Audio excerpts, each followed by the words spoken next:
Live TV, सच सबसे आगे। नमस्कार, मैं हूं रंजीत झा और आप देख रहे हैं द लाइव टीवी।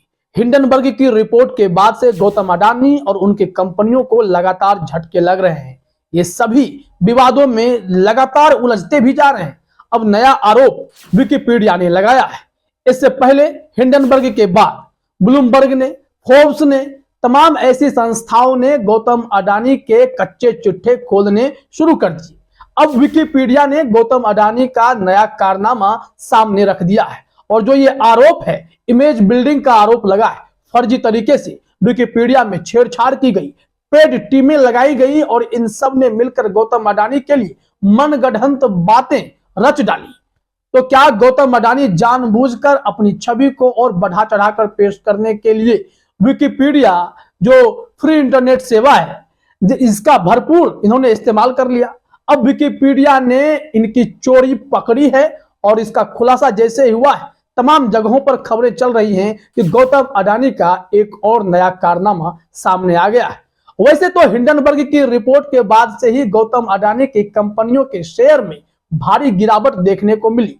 लगातार उनके कंपनियों के नेटवर्थ में कमी आई। गौतम अडानी भी अमीरों की सूची में तेजी से फिसलते चले गए।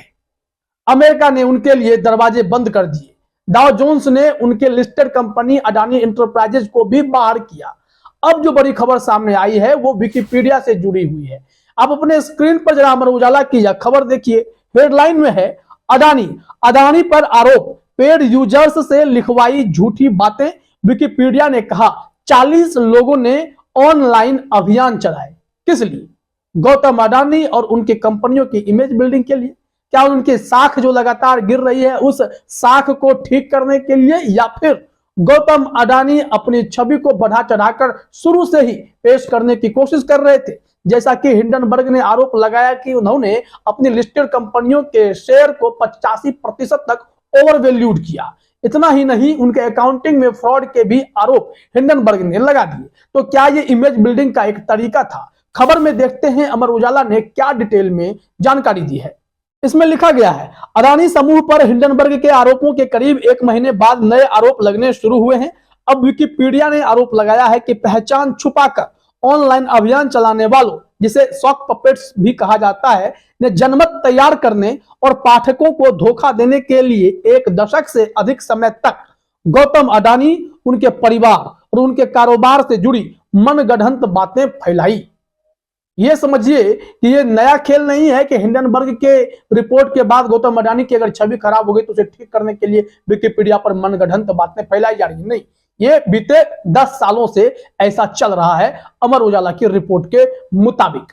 आगे देखिए क्या हुआ है और विकिपीडिया ने क्या एक्शन लिया है, वो भी हम आपको इसी रिपोर्ट में बता रहे हैं। इसमें कहा गया है कि पेड यूजर्स और कंपनी के कुछ कर्मचारी भी इस करतूत में शामिल थे। इन लोगों ने विकिपीडिया पर सूचनाओं में हेराफेरी की, साथ ही वेबसाइट से चेतावनियां भी हटा डाली। विकिपीडिया ने 20 फरवरी की डिसइंफॉर्मेशन रिपोर्ट में हिंडनबर्ग की ठगी के आरोपों का जिक्र करते हुए पूछा था कि क्या अडानी और उनके कर्मचारियों ने विकिपीडिया लेखों के पक्षपाती पीआर संस्करणों के साथ ठगने की भी कोशिश की थी। इसके जवाब में कहा गया कि लगभग निश्चित रूप से उन्होंने ऐसा किया। इसके बाद 40 से अधिक नकली पहचान वाले ऑनलाइन कैंपेनर या अघोषित पेड संपादकों ने अडानी परिवार और उनके पारिवारिक व्यवसायों के बारे में 9 लेख लिखे या फिर उन्हें संशोधित किया। उनमें से कई ने कई लेखों में पक्षपाती सामग्री को जोड़ा है।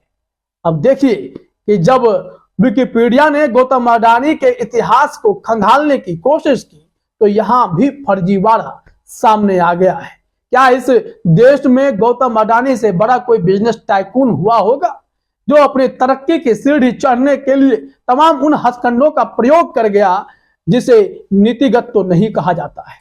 तभी तो यह खबर आई कि गौतम अडानी के बड़े भाई विनोद अडानी ने उनकी प्रोमोटर्स कंपनियों का, यानी प्रोमोटर्स कंपनियां वो जो हमारे स्टॉक एक्सचेंज में अडानी की लिस्टेड कंपनियां हैं, उनमें पैसे लगा रखे हैं। अधिकतर पैसे उन्हें रूस के बैंक में गिरवी रख दिए थे। ऐसी खबरें सामने जब आई थी तो लोगों के होश उड़े। तो कारनामे तो खूब हुए हैं। अब बात आई है खुलासे की। खुलासे भी ताबड़तोड़ हो रहे हैं। कई ऐसे खुलासे हो गए, जैसे कि आपने देखा कि ऑस्ट्रेलिया के कार्माइकल खदान में पैसा पंप करने के लिए अडानी ने क्या किया, अपने ग्रीन एनर्जी वाली कंपनी का जो फंड्स था उसे कोयले में ट्रांसफर करना शुरू कर दिया। ये भी गंभीर आरोप हुए। और भी कई तरीके के आरोप महुआ मोइत्रा ने भी लगाए कि IOCL जो है वो उसके साथ अडानी ने एक डील किया, उसमें भी कहा गया पे डील कॉन्ट्रैक्ट की बात। हालांकि बाद में IOCL ने इसमें सफाई दी, लेकिन वहां भी लाखों करोड़ों का खेल होने की आशंका थी, जिसे समय रहते पकड़ने की कोशिश की गई, जिसपे अब गौतम अडानी की ओर से IOCL की ओर से सफाई भी आने लगी। खैर, मामला अभी विकिपीडिया से जुड़ा हुआ है, तो जरा आगे देखते हैं इसमें और क्या जानकारी दी गई है। इसमें जानकारी है कि ऐसे तमाम फर्जी काम करने वालों को ब्लॉक कर दिया गया है। लिखा गया है कि हालांकि बाद में इन सभी को ब्लॉक कर दिया गया। वैसे आप जानते हैं कि विकिपीडिया का मतलब क्या है। इसमें जानकारी दी गई है कि कोई भी किसी भी पेज या लेख में बदलाव कर सकता है, लेकिन यह निष्पक्ष होकर काम करने के सिद्धांत पर काम करता है। जबकि सॉक पपेट एक नकली या फेक नाम है, जिसके जरिए कोई भी ऑनलाइन ग्राहक किसी अन्य व्यक्ति को धमकाने या उसके उत्पादों की समीक्षा कर उसका दुरुपयोग कर सकता है। सॉक पपेट इंटरनेट पर सक्रिय ऐसे फर्जी खातों को कहते हैं जो ब्लॉग, फोरम, विकिपीडिया और फेसबुक और ट्विटर जैसे सोशल मीडिया नेटवर्किंग मंच का इस्तेमाल कर किसी व्यक्ति या मुद्दे के पक्ष में जनमत तैयार करते हैं। तो ऐसे सॉक पपेट का इस्तेमाल करके गौतम अडानी, उनके कर्मचारी, उनकी कंपनियों के द्वारा यह खेल किया गया और गौतम अडानी और उनके कंपनियों के बारे में मनगढ़ंत बातें फैलाई गई, उनके फैमिली के बारे में मनगढ़ंत बातें फैलाई गई।